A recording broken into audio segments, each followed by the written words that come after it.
Sober Witch. And today's episode is, I don't know, dedicated, being recorded for, I don't know how you want to say it, for the podcast-a-thon.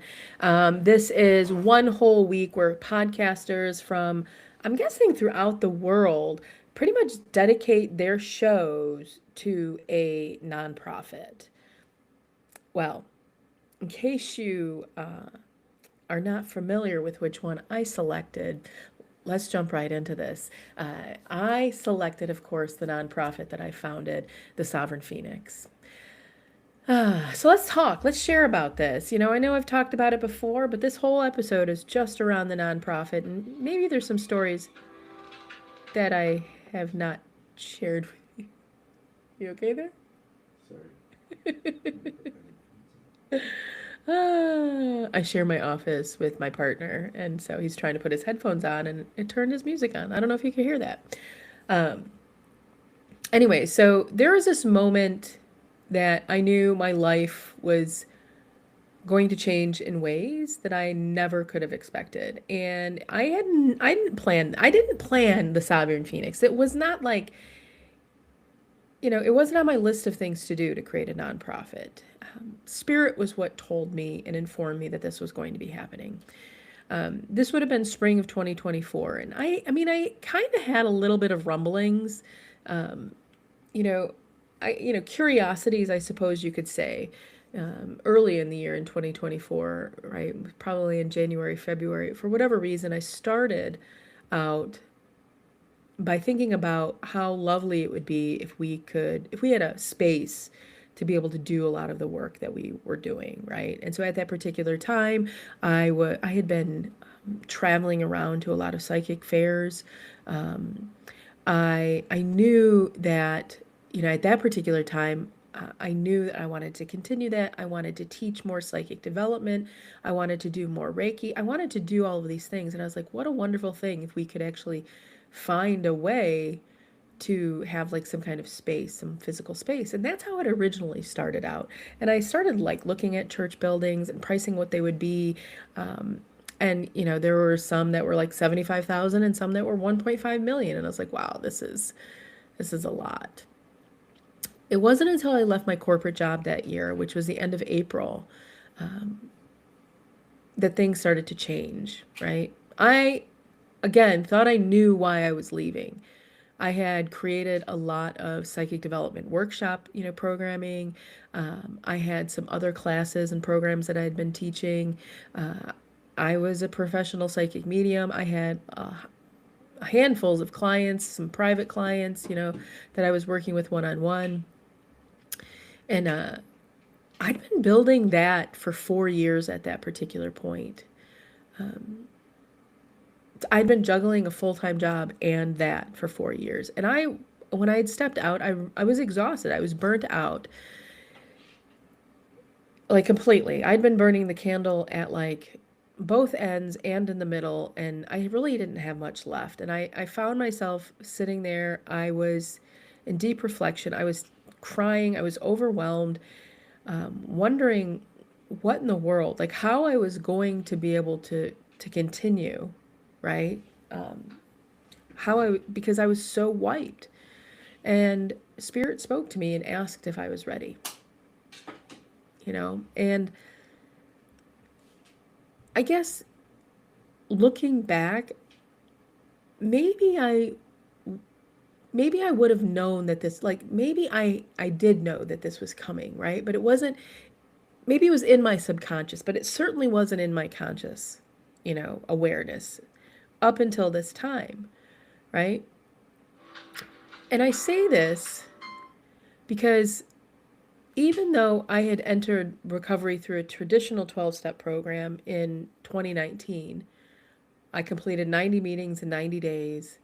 I just never felt like I really belonged there. And I tried my darndest, right? Because the reality was I had spent a lot of time just focused on, I don't even know, like before I stepped into recovery, I was focused on working.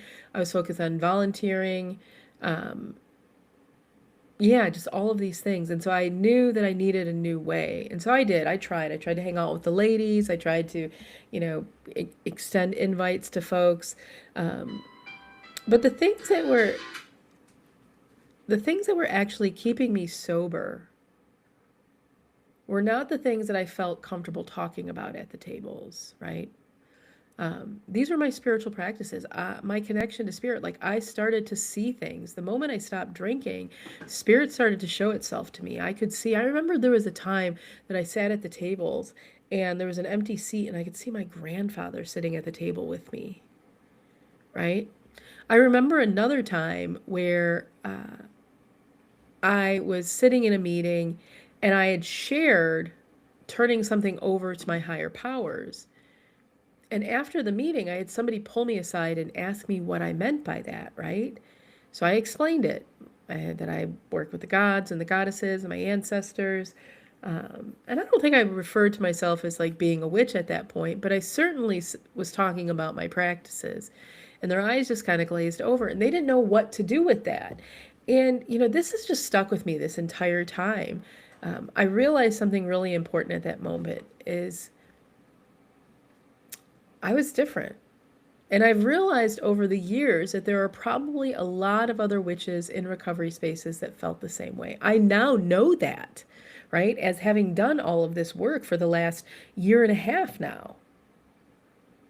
They sit there in a normal recovery space in a 12-step program or wherever it is, quiet, unwilling to speak up about the things that they're actually experiencing, the things that they're doing to stay sober. And I think about some of the other programs, because it's not just 12-step programs that are out there.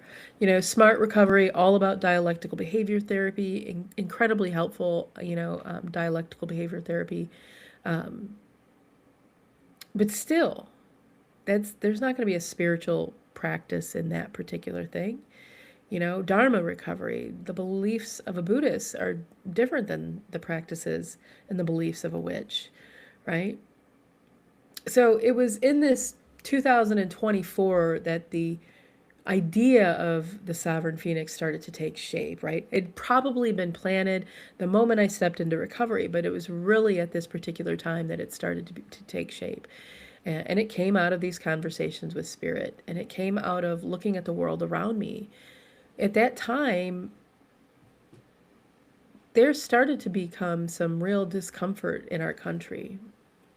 There were conversations, if you can recall, Project 2025 came up, a lot of really strong fundamentalist Christian beliefs and, things that potentially would threaten religious freedom and made me start to be curious about what kind of spiritual practices would be protected, right?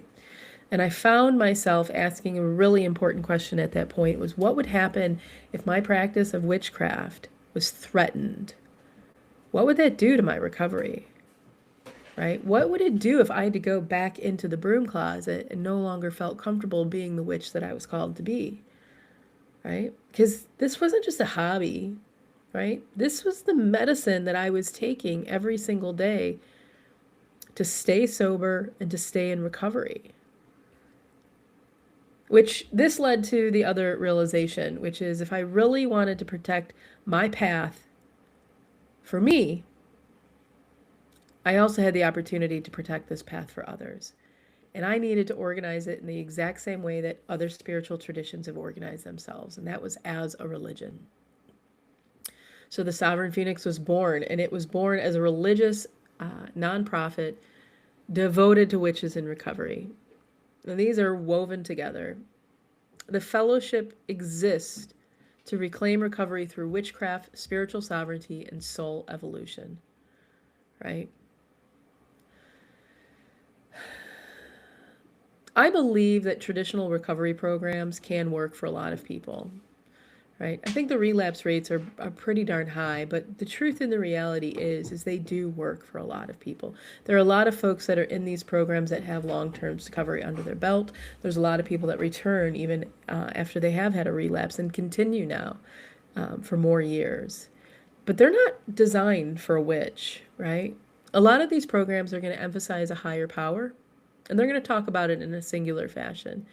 And that higher power is often going to reflect the dominant religion of the region that the program operates. So it could be Christian, it could be Catholic, it could be Baptist, it could be Muslim, it could be, something else. But witches have a very different spiritual relationship with the divine, right? A witch may believe in Jesus Christ or Hecate or both. A witch may believe in their ancestors, the spirits of the land. They may believe that all of these things exist and have a purpose and meaning in their lives in some way, shape, or form. And when witches enter traditional recovery spaces, they often feel like they're hiding things that are supporting their recovery, that are supporting their sobriety. They hide the fact that they're pulling tarot cards. They hide the rituals that they're doing. They hide the spells. They hide the psychic experiences. They hide their connection or the conversations that they have with spirit. And sometimes those experiences are even misunderstood. In the mental health world, there's a concept called spiritual psychosis. And yes, sometimes I do believe this can be real. But sometimes what people are experiencing is something entirely different. It's a spiritual awakening, an ego death, a profound transformation that becomes the very thing that's going to help them stay sober. But those experiences aren't always welcome or understood in traditional recovery or therapy places, which means that a lot of witches end up navigating addiction and trauma alone. Recovery from a witch's lens looks different. It involves psychic development. It involves divination, shadow work, magical practices, finding a way to be of service into the world in a way that aligns to them. Ritual becomes a tool of transformation. Magic becomes a way of transmuting suffering into healing. And when we perform rituals, whether it's alone or with a group, we are focusing our energy and we're intentionally transforming something that once caused us pain into something that can create growth in us. And sovereignty becomes the core principle behind that guiding work. It means recognizing that we are responsible for our own lives, for our beliefs, for our choices, for the way that we shape our future. And that responsibility can become uncomfortable, but it's also incredibly empowering. Because it means that at any moment we can choose to change the direction of our lives. Any moment. Even if we have 4 years in recovery, we can shift and pivot to doing something else, just like I did. One of the foundational beliefs of the Sovereign Phoenix is that the divine lives within us, that we are expressions of the divine, and that means that we have immense creative power. We're capable of creating life. We're capable of creating beautiful lives for ourselves. But we're also capable of destroying those lives when addiction takes hold. Recovery is the process of reconnecting with the parts of ourselves that are capable of that creation. And shadow work helps us uncover the beliefs and the wounds that have been holding us back. It brings our hidden patterns into the light. And once those things are visible, they can begin to transform. Recovery becomes more than abstinence. It becomes remembering who we are, reclaiming our truth, returning to our sovereignty. Within the Sovereign Phoenix, there's a formal initiation that we call the Rite of the Phoenix. This ritual marks the moment when somebody formally steps into their path as a witch in recovery. And during the rite, initiates choose a new spiritual name, like many spiritual programs. I mean, I myself was raised Catholic, and on my confirmation, I had to choose, like even the Catholic religion. This name represents the life that we are stepping into living. The old identity is released, and a new identity begins to emerge. Participants will speak their name out loud and commit to their path of recovery and spiritual sovereignty. The transformation that happens through this entire process is incredibly remarkable. In just a few months, people begin to see themselves differently. They begin to understand their beliefs. They begin to understand their patterns, all of these things that once kept them trapped. And they start stepping into the life that they really want to be living. The Sovereign Phoenix also includes a path of spiritual leadership. Members who have walked deeply through recovery and spiritual practices can become ordained. Our God witches are our leaders, our teachers, our mentors. They guide others along the path. They can hold ritual space. They can help expand the fellowship and all of its teachings. This leadership structure ensures that the wisdom of the path continues to grow and spreads throughout the community. Over the next 5 years, my hope is that the Sovereign Phoenix continues to grow, that our membership expands, that covens form not only online but in physical locations across the country and eventually the world, that we partner with recovery organizations and help people understand that there are many paths to healing, and that one of those paths has been built specifically for witches. If you're listening to this and you feel alone in recovery as a witch, I want you to hear this. You are not alone. There is a place for you. You are welcome here. Addiction once robbed me of my spirituality, and it kept me disconnected from the deepest parts of myself. But the moment I chose sobriety, the moment I stepped into recovery, something incredible happened. The magic began to return, and it has never stopped growing since. I would encourage you, if this is something that resonates, something that feels like it's calling you, come join us. And if it's something that you believe in, if you believe spaces like this are needed, hop on over to thesovereignphoenix.com and donate today. Help us keep spaces like this growing. Until next time, my dear friends, much love from me to you.